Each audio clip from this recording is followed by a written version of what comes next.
Hello students, आज CPM के third lecture में जो न्यूमेरिकल हमने स्टार्ट किया था उसे कंप्लीट करेंगे।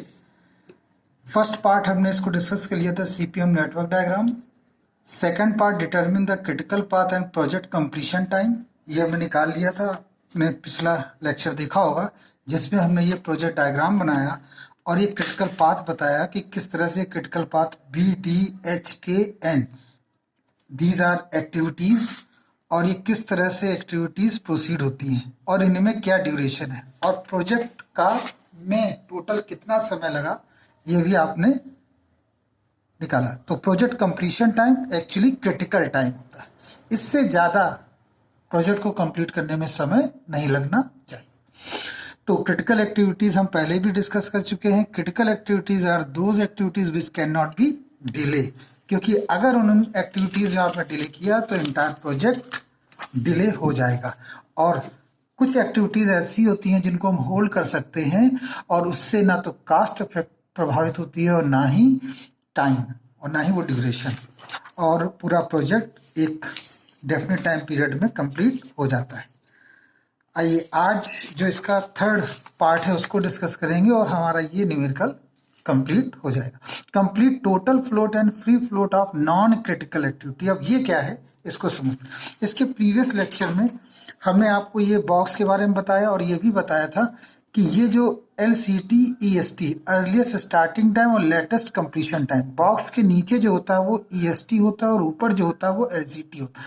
EST LCT नोड में जब हम इधर से इधर की ओर जाएंगे, ये I है ये J है, फिर इधर से इधर जाएंगे फिर ये इनिशियल हो जाएगा फिर ये, मतलब एक एक्टिविटी में टेल जो होता है वो इनिशियल हो जाता है और जो आगे की ओर एरो है वो फॉरवर्ड या हम उसे हेड बोलते हैं, वो जे हो जाता है। तो I to J, यहाँ पर I ये है J, यहाँ पर I ये है J ये।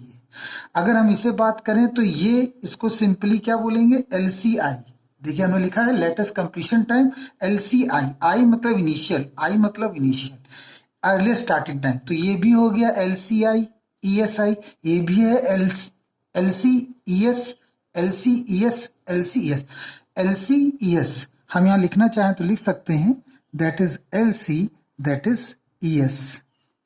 Every box is divided in two parts, LC and ES. Lower part is known as ES, earliest starting time. अगर हम इस नोड से इस नोड में जाएंगे तो आप ये देखेंगे कि ये बन जाएगा I और ये बन जाएगा J। तो इसे हम नाम दे देंगे ESI LCI, इसे नाम देंगे ESJ LCJ। अगर हम इधर से इधर जाएंगे तो इसे नाम देंगे ESI, इसे कहेंगे LCI, ये हो जाएगा ESJ और ये हो जाएगा LCJ। वाई? क्योंकि 1 to 2 एक्टिविटी में असल में हमें इसको ध्यान रखना जरूरी है, तभी हम अपने उस प्रोजेक्ट को कंप्लीट कर पाएंगे और वो जो क्वेश्चन उसे हम समझ पाएंगे। तो आइए समझते हैं इस पार्ट को। जो थर्ड पार्ट हमारा complete total float and free float, इसमें इस फार्मूले को हम यूज करते हैं। हालांकि आप देख रहे होंगे काफी टफ फार्मूला दिख रहा है, लेकिन यकीन जानिए ये फार्मूला बहुत ही आसान है। जब आप इसे अप्लाई करेंगे तो आप खुद कहेंगे कि ये it is so easy. ESJ maximum, ये I लिखा है, ESI प्लस DIJ, और ये है LCI मिनिमम, यहाँ पर J लिखा है, LCJ माइनस DIJ।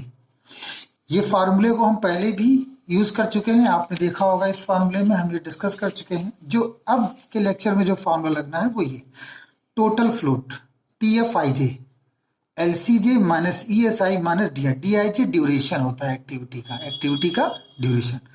इसी तरह से फ्री फ्लोट, टोटल फ्लोट क्या लिखा है, ये फ्लोट वर्ड टाइम को रिप्रेजेंट करता है। टोटल और फ्री, टोटल का ही एक पार्ट होता है free. Total float it is the amount of time. देखिए टाइम फैक्टर वेरी इंपॉर्टेंट, क्योंकि time related to cost. It is the amount of time by which an activity can be delayed, by which an activity can be delayed without generating delay in total project.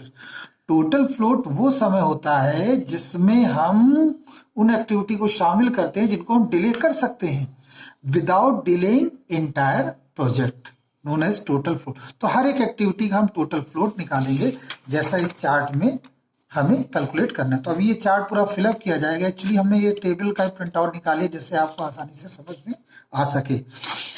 और free float का ये formula, तो सबसे पहले हम total float calculate करेंगे। Total float calculate करने के लिए हम देखते हैं अपने इस डायग्राम को, और इस डायग्राम की मदद से ये सॉल्व हो पाएगा। तो देखिए कैसे कैलकुलेट होता है टोटल फ्लोट। टोटल फ्लोट का जो फार्मूला है TFI, सबसे पहले तो हम यहाँ एक्टिविटी में लिखेंगे एक्टिविटी ए एक्टिविटी ये है, और इसमें जो नोट बनाएंगे वो 1 to 2, इसको आपके सामने ही फिलअप करते हैं 1 to 2। फिर देखिए दूसरी एक्टिविटी, फिर आप देख सकते हैं 1, जो बी एक्टिविटी है ये देखिए बी लिखा हुआ है, बी एक्टिविटी 1 to 3, तो यहाँ हम लिखेंगे 1 to 3। फिर सी एक्टिविटी देखिए 1 to 4, 1 to 4।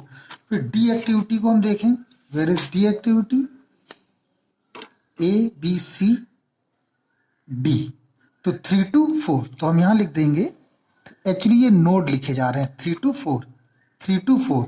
इसके बाद ई की अगर हम बात करें, वेयर इज ई ये है, और ई 2 to 5, यहाँ लिख देंगे 2 to 5।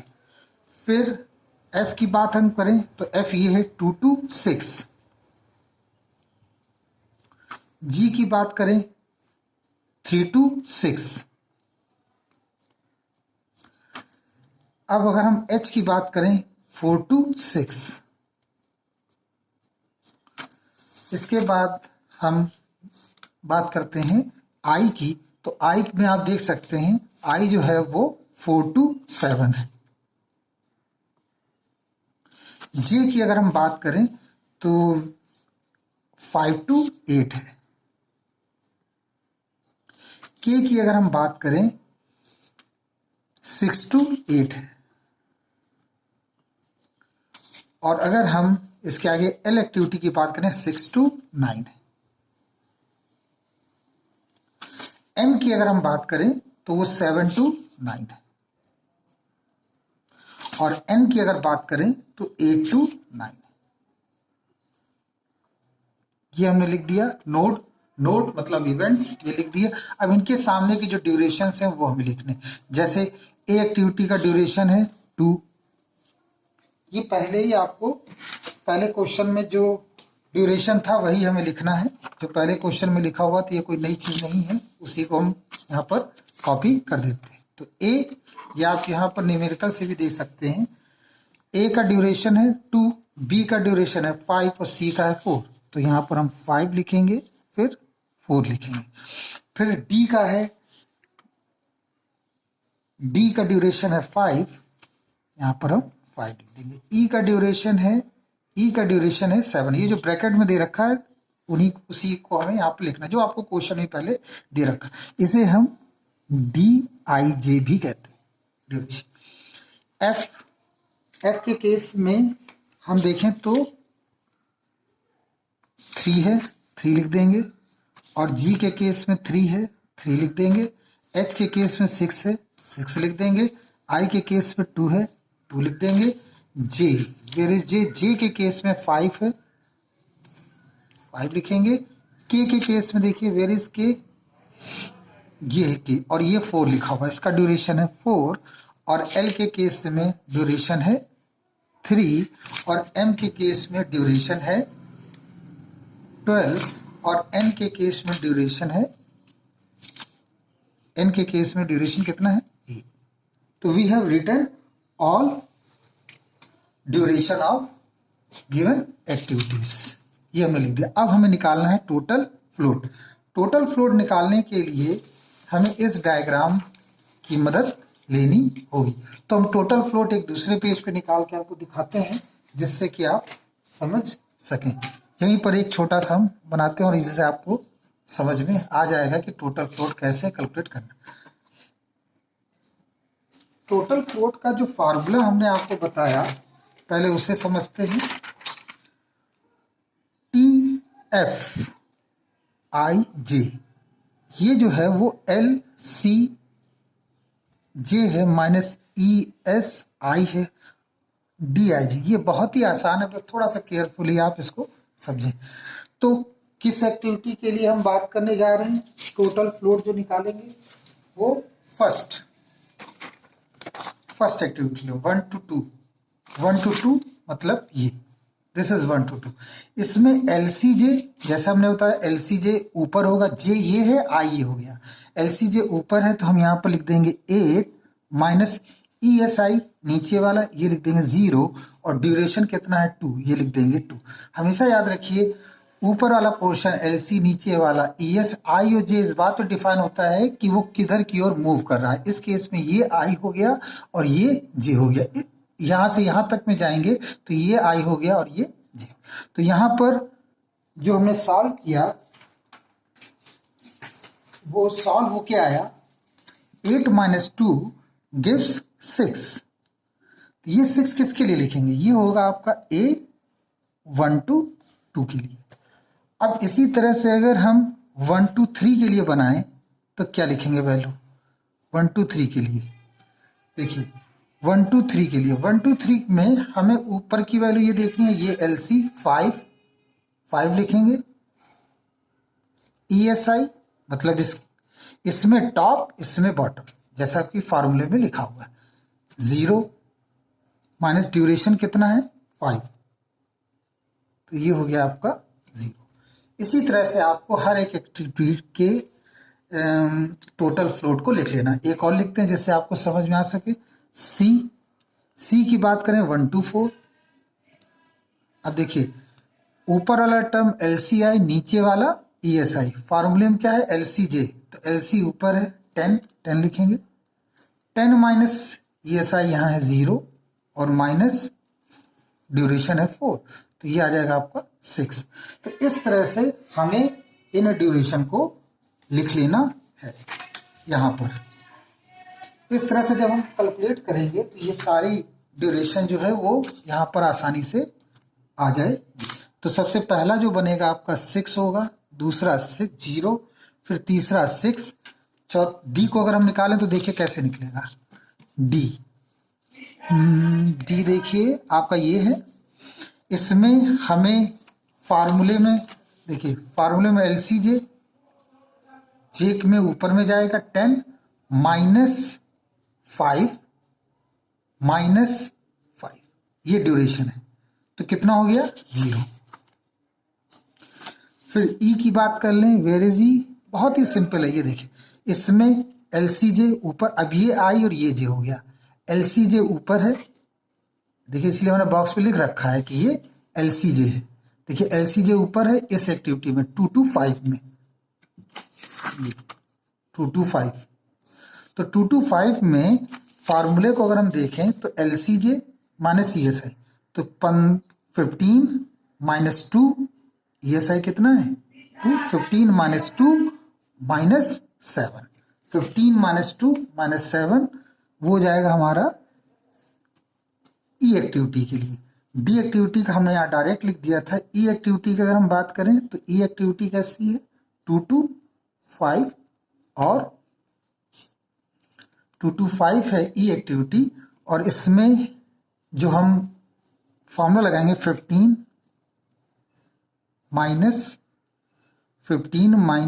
2 माइनस 7 और ये आपका आ जाएगा 6। तो इस तरह से हम सारी एक्टिविटीज को यहाँ पर सॉल्व कर लेते हैं। तो यहाँ पर हम कितना लिखेंगे 6। एफ की बात करें, देखिए एफ ये है, एफ एक्टिविटी ये है।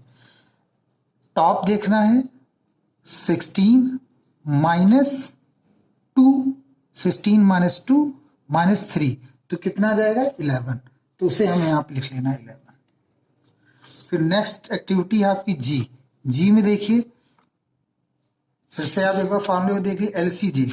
आपको टॉप देखना है, इसका आगे वाली एक्टिविटी का टॉप और इसका बॉटम। 16 माइनस 5 माइनस 3, तो ये हो जाएगा 8। 11 के बाद 8।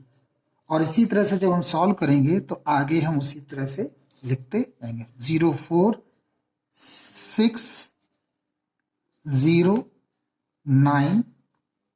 चलिए लास्ट की दो एक्टिविटीज को फिर से आपको सॉल्व करके दिखाते हैं। एम और एन, एम और एन का देखिए, एम एक्टिविटी ये है, इसका टॉप देखना है क्यों, LCJ 28 माइनस 12 तो 28 माइनस 24, 28 माइनस 24 गिव्स 4। इस तरह से ये एक्टिविटी का यहाँ 4 हो गया। और 8 का देखते हैं इसका, तो देखिए टॉप 28 माइनस 20 8 आया और फिर -8, इस फॉर्मूले को हमने अप्लाई किया तो कुल मिला के इसका आ गया। तो इस तरह से हमने इस क्वेश्चन में टोटल फ्लोट को सॉल्व कर लिया। This is the total float और इस फॉर्मूले को आपको ध्यान में रखना है। इस फॉर्मूले की मदद से ही आप ये सॉल्व कर पाएंगे।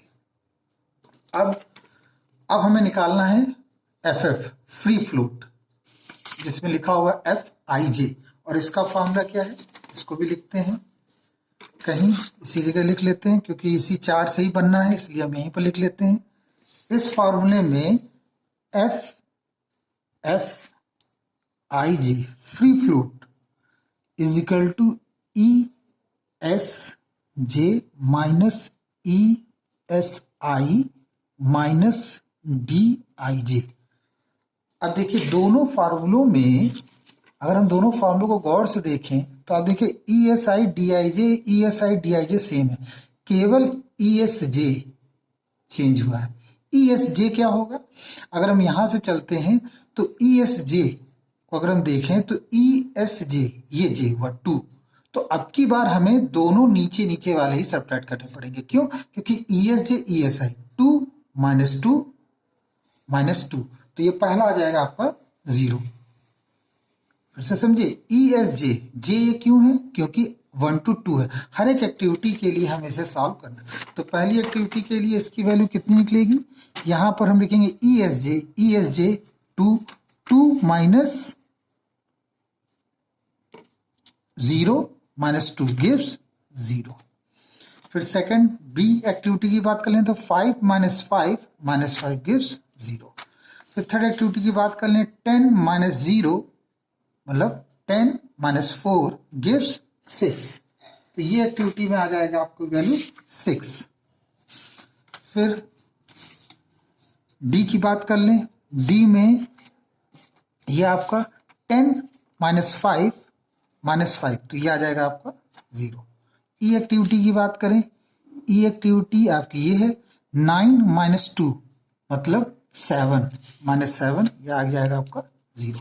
फिर नेक्स्ट एक्टिविटी है F एक्टिविटी को देखें कहाँ पर है, F एक्टिविटी देखिए वेयर इज ये 16 माइनस 2 14 और 14 में 3 लेस करेंगे तो 11, तो यहाँ पर हम लिख देंगे 11। फिर G एक्टिविटी की बात कर लें 16 माइनस 5, ये जो हम कर रहे हैं वो सब का सब इस फार्मूले पर आधारित है जो मैंने लिखा। इसका पंपलेट मैं आपको वीडियो के साथ उसको डाउनलोड करने का लिंक भी मैं प्रोवाइड करा दूंगा, तो वहां से आप डाउनलोड कर लेंगे। नेक्स्ट है आपका G में देखिए 16 माइनस 5 11 में 3 को लेस करेंगे तो 8 आ जाएगा। फिर नेक्स्ट आते हैं H 16 माइनस 10 6 में 6 को सब्ट्रैक्ट करेंगे 0। फिर देखिए आएगा I में 12 माइनस 10 माइनस 2 गिव्स 0। फिर हम J की बात करें, वेयर इज J ये 20 माइनस 9 गिव्स 11 में 5 लेस करेंगे तो आ जाएगा 6। फिर नेक्स्ट है आपका K, नेक्स्ट वैल्यू है आपकी K। अब देखिए K वैल्यू कहां पर है, K की बात करें तो K इसमें देखें चार्ट में ये है K, तो 20 माइनस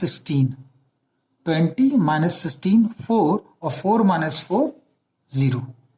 फिर हम L एक्टिविटी की बात कर लें 28 माइनस 16 माइनस 3, तो 28 माइनस 19 गिव्स 9। और इसके बाद जो हमारी M एक्टिविटी है, M एक्टिविटी को भी देख लें। M के लिए क्या है, तो अगर हम M के लिए यहां पर देखें तो M कहां पर लिखा हुआ है, देखिए ये 28 माइनस 12, तो 28 माइनस 24 हो गया और वो आ जाएगा आपका 4। और इसी प्रकार लास्ट को सॉल्व करेंगे, लास्ट है आपका n, 28 माइनस 20 माइनस 8 गिव्स 0। इस तरह से आपने टोटल फ्लोट और फ्री फ्लोट कैलकुलेट कर लिया।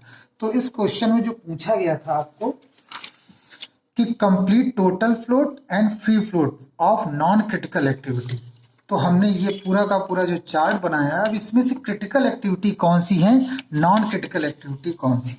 हालांकि आपके पहले पार्ट में बता चुके हैं कि क्रिटिकल एक्टिविटी, क्रिटिकल पाथ कौन सा है और क्रिटिकल टाइम कितना है, लेकिन हम इस टोटल फ्लोट और फ्री फ्लोट के माध्यम से कैसे बताएंगे कि ये टोटल क्रिटिकल एक्टिविटी कौन कौन सी। देखिए यहाँ पर हमने नोट में लिखा हुआ है, any critical activity will have 0 total float and 0 free float. जो भी क्रिटिकल एक्टिविटी होगी वो दोनों की दोनों जो वैल्यू होंगी वो 0 होंगी, और इसके अलावा जो वैल्यूज होंगी वो नॉन क्रिटिकल एक्टिविटी में चली जाएंगी। तो आप देखिए इसमें 0 यहाँ है, इसका मतलब ये वाली आपकी क्रिटिकल एक्टिविटी हुई। फिर 0 दोनों यहाँ पर है, ये आपकी क्रिटिकल एक्टिविटी हुई। फिर ये दोनों 0 यहाँ पर है, ये आपकी क्रिटिकल एक्टिविटी हुई। फिर ये दोनों 0 यहाँ पर है, ये आपकी क्रिटिकल एक्टिविटी हुई। फिर ये दोनों 0 यहाँ पर, ये आपकी क्रिटिकल। तो कुल मिला के हम इस समरी को जो टोटल फ्लोट और फ्री फ्लोट से हमने पता किया कि आपकी क्रिटिकल एक्टिविटी कौन सी है, इसको हम इस क्वेश्चन में जो हमने पहले बताया था उससे टैली करा सकते। तो आप देख सकते हैं इसमें कि देखिए ये बी है, यहाँ पे देखिए बी लिखा हुआ है, दोनों 0 उसके बाद डी है 0 फिर उसके बाद एच है 0 फिर उसके बाद के है 0 फिर उसके बाद एन है 0 तो ये हमारी जो एक्टिविटी हो गई, इसको हम नाम देंगे critical activities. These are critical activities and your question is going to complete now, complete total float and free float for non critical activity.